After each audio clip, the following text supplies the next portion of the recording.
Causes of currency rate fluctuation. अभी हमने यहाँ यह तो देख लिया अब तक कि करेंसी फ्लक्चुएट होते होते कभी अप्रिशिएट हो जाती है, कभी डेप्रिशिएट हो जाती है, कभी आउटवर्ड शिफ्ट होती है, कभी डाउनवर्ड शिफ्ट होती है, सही है। ये फ्लक्चुएट होती क्यों है? उजर भाई गवर्नमेंट करती है ना, गवर्नमेंट करती है तो वो तो गवर्नमेंट इंटरवेंशन करती है, वो तो एक अलग चीज़ है। वैसे क्यों? तो आप कहोगे मार्केट फोर्सेस करती है। मार्केट फोर्सेस मतलब supply and demand. Supply and demand of what? Supply and demand of currency. Why does demand of currency increase or demand of currency decrease? उजर भाई because if you want to buy something from abroad, first you will demand currency to buy it. तो जब चीजों की demand बढ़ेगी दूसरे मुल्क से खरीदने के लिए, तो उस मुल्क की करेंसी की डिमांड भी बढ़ेगी। तो जब डिमांड करेंसी की बढ़ेगी तो करेंसी का रेट भी ऊपर चला जाएगा, इस वजह से फ्लक्चुएट हो रही है। इसी तरीके से आप दूसरे मुल्क में इन्वेस्ट करना चाह रहे हो तो उस मुल्क की करेंसी आप डिमांड करोगे। जब आप उस मुल्क की करेंसी डिमांड करोगे तो उस मुल्क की करेंसी की डिमांड इंक्रीज होने की वजह से उसका एक्सचेंज रेट जो है वो स्ट्रांग हो जाएगा, वो करेंसी अप्रिशिएट हो जाएगी आपकी करेंसी की बनिस्बत। क्लियर है? तो फ्लक्चुएशन हो गई। इसी तरीके से कोई करेंसी वीक भी हो सकती है, दूसरी करेंसी वीक भी हो सकती है। फॉर एग्जाम्पल कैसे कि अगर आपके मुल्क में इन्वेस्ट कर रही है, यूएस आपके मुल्क में इन्वेस्ट कर रहा है, तो यूएस डॉलर की सप्लाई आपके मुल्क में बढ़ती चली गई क्योंकि वो इन्वेस्ट कर रहा है आपके मुल्क में। तो यूएस डॉलर की सप्लाई जब हमारे मुल्क में बढ़ती चली जाएगी तो उससे यूएस डॉलर वीक हो जाएगा, सही। उसके बाद जब हम यहां से उनको प्रॉफिट पे बैक करना शुरू होंगे, वो प्रॉफिट पे बैक करने के लिए अगर हम अपनी करेंसी में भेज रहे हैं उनको प्रॉफिट्स, पाकिस्तानी रुपीस दे रहे हैं यूएस को और यूएस अपने फॉरेन रिजर्व्स में उन रुपीस को रख रहा है, लेट सपोज। तो अगर हम अपनी करेंसी दे रहे हैं उनको तो हमारी करेंसी की सप्लाई दुनिया भर में बढ़ जाएगी, तो उससे हमारी करेंसी वीक हो जाएगी। तो फ्लक्चुएशन की वजूहत ये होती है जब आप कुछ खरीद रहे हो तो पे करते हो, जब आप कुछ बेच रहे हो तो रिसीव करते हो, सही है। जब आपके पास कोई इन्वेस्टमेंट्स आ रहे हैं तो पैसा आ रहा है तो आपकी करेंसी स्ट्रांग रहेगी, जब आप पे बैक कर रहे हो, पैसा कहीं वापस कर रहे हो तो आपकी करेंसी वीक हो जाएगी। क्लियर है? ये वजूहत है फ्लक्चुएशंस की, और यहीं ये कुछ लिखी हुई है कॉजेज ऑफ। जब भी इन देखिए, ये मैं जिस तरह से मैट्रिक्स बना के आपको देता हूं ना आंसर, ये मैट्रिक्स होता है तो टेबल कि कोई भी चीज़ जिसको डिफाइन करने के लिए इस तरह से कॉलम बनाते हैं। ज़्यादातर 4 के बनाता हूँ मैट्रिक्स, प्लानिंग करने के लिए भी आसान होता है। फॉर एग्जांपल अगर कोई पूछता है कि फ्लोटिंग एक्सचेंज रेट के और फिक्स्ड एक्सचेंज रेट के फ़वाइद और नुकसानात, फ्लोटिंग एक्सचेंज रेट और फिक्स्ड एक्सचेंज रेट, इन दोनों के फ़वाइद और नुकसानात, तो यहाँ पर एडवांटेजेस और यहाँ पर डिसएडवांटेज लिखूंगा, और यहाँ पर लिखूंगा फ्लोटिंग और यहाँ पर लिखूंगा फिक्स्ड। तो फ्लोटिंग के एडवांटेजेस और यहाँ फिक्स्ड के एडवांटेजेस, और यहाँ पर फ्लोटिंग के डिसएडवांटेजेस और यहाँ फिक्स्ड के डिसएडवांटेजेस। क्लियर है? ये किस तरह से मैट्रिक्स होता है जो आपको मदद देता है। तो बस बिल्कुल उसी तरीके से ये है, ठीक है।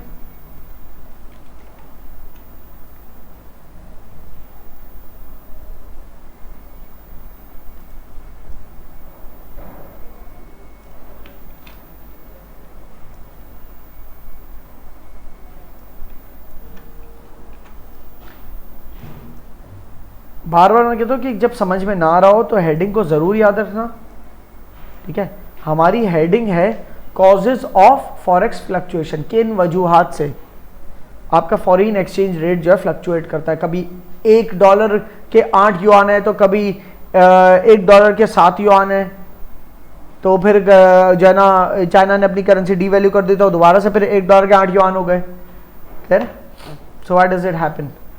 तो और गवर्नमेंट की इंटरवेंशन भी एक पॉइंट है उसमें से, गवर्नमेंट खुद फ्लक्चुएट करती है, तो वो एक पॉइंट है। उसके अलावा क्या पॉइंट्स है? सबसे इंपॉर्टेंट पॉइंट बेसिक याद रखना, इफ आपके मुल्क में पैसा इनफ्लो हो रहा है तो आपके मुल्क में आपकी लोकल करेंसी, होम करेंसी क्या होगी? स्ट्रांग होगी, ठीक है ना। होम करेंसी आपकी क्या होगी? ऊपर जाएगी। आपके मुल्क से पैसा जा रहा है, आउटफ्लो हो रहा है, तो आपकी होम करेंसी, उस होम करेंसी को मैं द करेंसी कहता हूं, द करेंसी।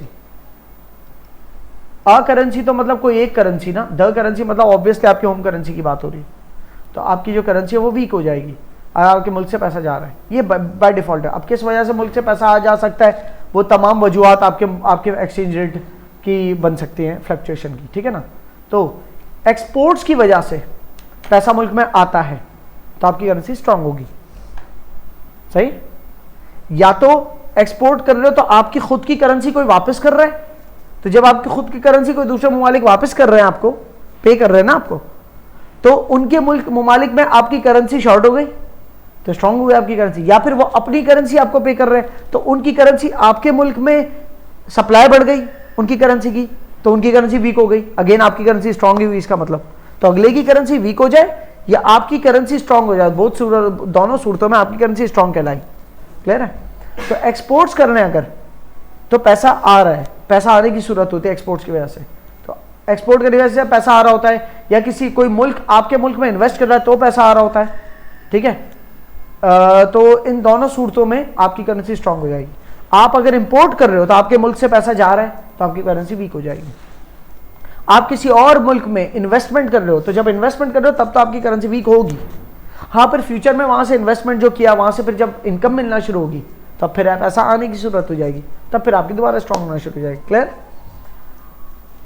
आप किसी मुल्क के फाइनेंशियल एसेट्स खरीद रहे हो, वही इन्वेस्टमेंट कर रहे हो एक तरह से, किसी मुल्क की किसी कंपनी के शेयर्स खरीद रहे हो तो आपके मुल्क से पैसा जा रहा है, अभी शेयर्स आ रहे हैं।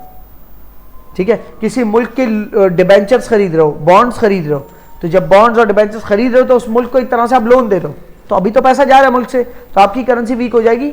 दूसरे मुल्क में आपकी सप्लाई बढ़ गई ना पैसे की, आपकी करेंसी की, लेकिन जब वो फिर आपको रिटर्न देना, इनकम देना शुरू होंगे तब पैसा आना शुरू हो जाएगा, तब आपकी करेंसी क्या है, स्ट्रांग होना शुरू हो जाएगी। क्लियर हो रही है? फिर एक वजह ये भी, कुछ वजूहत ऐसी भी होती हैं कि जिसमें किसी किस्म की ट्रेड नहीं हो रही है, खरीदो फरोख्त नहीं हो, फिर भी करेंसी रेट फ्लक्चुएट हो रहा है। वो क्या है? स्पेक्यूलेशन। स्पेक्यूलेशन होता है, स्पेक्यूलेटर्स क्या करते हैं, फ्यूचर का एक अंदाजा लगा रहे होते हैं कि ये रेट ऊपर जाएगा, अभी करेंसी और एक्सपेंसिव होगी, सही, डॉलर महंगा हो रहा है, डॉलर खरीद के रख लो। ठीक है ना? तो इनको लग रहा है कि डॉलर एप्रिशिएट होगा, अगर स्पेक्यूलेटर्स को लग रहा है कि dollar will appreciate, so in that case if they think dollar is gonna appreciate, they will horde it, वो खरीद के होर्डिंग शुरू कर देंगे, जखीरा अंदोजी शुरू कर देंगे डॉलर की। ठीक है, जब वो होर्डिंग शुरू कर देंगे तो मार्केट से डॉलर शॉर्ट होना शुरू हो गया, तो वाकईतन डॉलर और अप्रिशिएट हो गया, और फिर वो कहते हैं देखा अप्रिशिएट हुआ। भाई ये तो एक तरह से सेल्फ फुलफिलिंग प्रोफेसी है कि आपने जो सोचा वही, ओ भाई तो आपने जो सोच के जो कदम उठाया उससे वही होना था। आपको लग रहा है डॉलर अप्रिशिएट होगा, इस चक्कर में आपने डॉलर मार्केट से डिमांड करना शुरू कर दिया, डॉलर की डिमांड बढ़ी तो और अप्रिशिएट हुआ, और अब डॉलर आप सप्लाई भी नहीं करे, होल्ड करके रख रहे हो और सबको चाहिए डॉलर। सही है? तो डॉलर की सप्लाई आप वैसे ही होल्ड करके रखिए, सप्लाई शॉर्ट की हुई है, और जहां डॉलर मिल रहा है आप डिमांड भी करते जा रहे हो, तो वैल्यू बढ़ती जा रही है उसकी। सही है? सो एप्रिसिएशन पे एप्रिसिएशन होती चली जाएगी स्पेक्यूलेशन की वजह से। अब उनको अचानक से कोई कहता है यार मुझे लग रहा है डॉलर वीक होगा, क्यों ऐसा लग रहा है? एक बंदा है जिसके पास बहुत डॉलर है, अब वो चाह रहा है कोई और बिजनेस खोलना, वो मार्केट में डॉलर सेल करना शुरू कर देगा, और जब सेल करना शुरू होगा डॉलर की सप्लाई मार्केट में बढ़ जाएगी, तो अब डॉलर बेचना शुरू कर दो, वो बेचना शुरू हो गया डॉलर्स, जब बेचना शुरू हो गया ना तो डॉलर वीक होना शुरू हो गया।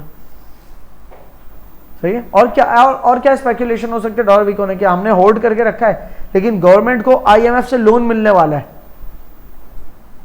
आईएमएफ जो है वो $2 बिलियन का लोन देने वाली है हमारी गवर्नमेंट को, लेट्स सपोज, तो जब वो $2 बिलियन मुल्क में आएंगे तो मुल्क में डॉलर की सप्लाई कितनी ज्यादा हो जाएगी, तो इससे पहले कि वो आए सेल करना शुरू कर दो डॉलर। वो स्पेक्यूलेटर्स ये करते हैं क्या, ठीक है ना, कि फिर कहीं ऐसा ना हो जाए कि इतना नीचे चला जाए रेट। सो स्पेक्यूलेटर्स की वजह से भी फ्लक्चुएशन आती है करेंसी के अंदर, पर ये कोई वैल्यूएबल फ्लक्चुएशन नहीं है, याद रखना। स्पेक्यूलेशन की वजह से जितनी भी खरीदो फरोख्त के दाम ऊपर जाते हैं वो आपकी इकोनॉमी को कोई वैल्यू ऐड नहीं कर रहे। चीज़ के दाम तब ऊपर जाने चाहिए जब उसके अंदर कोई इकोनॉमिक वैल्यू ऐड हो रही है, क्वालिटी इन्हांस हो रही है, या वो चीज़ वाकई रॉ मटेरियल शॉर्ट हो रहा है उसका, तो दाम ऊपर चले गए।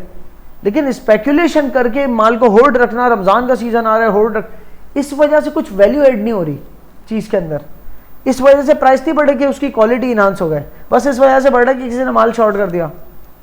क्लियर हो रही है? So that speculation is not good for an economy, याद रखना, ठीक है। क्योंकि स्पेक्यूलेशन की वजह से वो लोग जो इकोनॉमी में एक ट्रेड करते हैं, एक ट्रेड करके कमाते हैं, खरीदो फरोख्त करके कोई वैल्यू की चीज़ बना के बेचते हैं, तो उनको रॉ मटेरियल चाहिए होता है, उनको फालतू में चीज़ें महंगी पड़ रही होती है कि रॉ मटेरियल बाहर से मंगवाना है, लेकिन करेंसी इतनी एक्सपेंसिव होगा, मंगवाओ कैसे? अब वो मंगवाना छोड़ दे तो बनाना छोड़ दे, वो बनाना छोड़ दे तो वो चीज़ें मैसर नहीं, तो इस चक्कर में सिर्फ स्पेकुलेटर्स ने होल्ड करके रखा, उस चक्करों में आपकी इकोनॉमिक साइकिल पूरी तबाह हो सकती है। क्योंकि इकोनॉमी की जो साइकिल है वो वैल्यू बेस्ड है, कि वैल्यू चेन क्या है, वैल्यू ऐड कर करके आपने कोई वैल्यू ऐड की, आपको ज़्यादा प्राइस मिला, फिर उसने आपसे माल खरीद के कुछ वैल्यू उसने ऐड की, फिर उसको ज़्यादा प्राइस मिला, फिर कुछ रॉ मटेरियल बाहर से भी मंगाया। This is how you know purchase things, then add it on your product and then pack it and then you sell it. और उसमें लेबर को अपने वेज रेंट मिल रहा है, लैंड वाले को जिसने कैपिटल लगाया उसको उसका इंटरेस्ट से प्रॉफिट्स मिल रहे हैं एंटरप्रेन्योर को, ठीक है। ये होता है सारा वैल्यू चेन। उसके अंदर आप एक डिस्टर्बेंस क्रिएट कर रहे हो फालतू में, वो उन नोटों को मार्केट से शॉर्ट करके उनकी रियल वैल्यू पे नहीं रहने दे रहे, सही। अच्छा जी, सेंट्रल बैंक वजह बनता है फ्लक्चुएशंस की। क्यों? क्योंकि सेंट्रल बैंक देख रहा है कि अगर हमारी करेंसी बहुत ज़्यादा स्ट्रांग होती जा रही है, सेंट्रल बैंक ने इंटरेस्ट रेट्स लो कर दिए। ये चलो इसलिए नहीं किया कि करेंसी स्ट्रांग हो रही है, इसलिए नहीं किया, सेंट्रल बैंक ने वैसे इंटरेस्ट रेट्स लो कर दिए क्योंकि वो चाह रहा है कि अब इस दफ़ा हमने एक्सपेंशनरी मॉनेटरी पॉलिसी अपनाई है। मतलब हम इंटरेस्ट रेट्स लो कर देंगे तो बिजनेसेस बोरो करेंगे और कंज्यूमर्स बोरो करेंगे, कंज्यूमर्स डिमांड ज़्यादा करेंगे, बिजनेस प्रोड्यूस ज़्यादा करेंगे, हम ये चाह रहे हैं। तो उस चक्कर में जब उन्होंने इंटरेस्ट रेट्स लो किया तो पूरी इकॉनमी ने, फर्म्स ने और कंज्यूमर्स दोनों ने लोन्स लेना शुरू कर दी। जब लोन्स लेना शुरू की तो सेंट्रल बैंक ने छाप के देना शुरू कर दिए कमर्शियल बैंक, और कमर्शियल बैंक ने लोन्स आगे देना शुरू कर दी। इस पूरी साइकिल के अंदर क्या हुआ, मनी सप्लाई बढ़ गई। मनी सप्लाई बढ़ गई तो आपकी जो जिस प्राइस पे जिस एक्सचेंज रेट पे आपका रुपी खड़ा था अगेंस्ट डॉलर्स, अगर 250 रुपए का एक डॉलर था वो 300 रुपए का एक डॉलर हो गया क्योंकि आपकी करेंसी वीक हो गई। क्लियर है? सो गवर्नमेंट इंटरवेंशन की वजह से होती है। गवर्नमेंट कोई ऐसी पॉलिसी ले आए जिससे एक्सपोर्ट्स बूस्ट हो, तो उससे आपकी गवर्नमेंट अगर ऐसी कोई सप्लाई साइड पॉलिसीज लाती है, इंफ्रास्ट्रक्चर बना देती है, तो इससे एक्सपोर्ट सेक्टर बूस्ट होता है। एक्सपोर्ट सेक्टर वो सब्सिडीज दे देती है, एक्सपोर्ट सेक्टर बूस्ट होता है। तो जिन पॉलिसी से एक्सपोर्ट सेक्टर बूस्ट होगा, फिर एक्सपोर्ट बूस्ट होगा, एक्सपोर्ट बूस्ट होगी तो आपके मुल्क में पैसा आएगा, मुल्क में पैसा आएगा तो आपकी करेंसी स्ट्रांग हो जाएगी, सही। गवर्नमेंट अगर इंपोर्ट के ऊपर कोई बैरियर्स लगा देती है, कोई टैरिफ्स, इंपोर्ट ड्यूटीज वगैरह लगा देती है, इंपोर्ट के ऊपर बैन कर देती है, कोटा सेट कर देती है, तो इससे इंपोर्ट्स कम होंगी तो आपके मुल्क से पैसा कम बाहर जाएगा, तो आपकी करेंसी जो वीक हो रही थी वो रुक जाएगी वीक होना, सही। तो ये वजूहात थी सारी जो आपने पढ़नी है। These are the reasons causes for forex rate fluctuations, मतलब करेंसी रेट आपका जो अगेंस्ट दूसरी करेंसी है उसके रेट की फ्लक्चुएशन की वजूहात थी, ठीक है।